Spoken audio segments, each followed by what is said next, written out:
এটাই মুসাফা থেকে বেশি হয়ে যাবে। এখানে মেহমান বলছেন যে হযরত বলছেন যে আপনারা ইনশাআল্লাহ জামাতে বার হয়েছেন, আসেন সবাই নিজামুদ্দিনে, ইনশাআল্লাহ ওখানে খুব আরামসে মুসাফা হবে। এই জন্য ইনাদেরও কষ্ট হবে, আপনাদেরও কষ্ট হবে। ইনাদের সালাম আমরা সবাই কবুল করে নিই।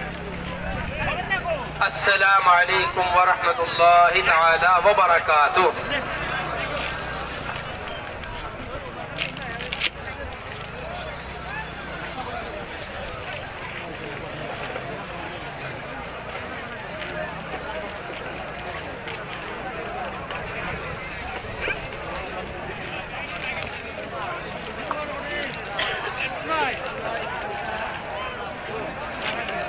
ভাই যিসকল আল্লাহ স্যার ওলাৰ যাৱাৰ কাৰণে ওলাই আহিছে তেওঁলোকে খামুচি উঠে বহিব।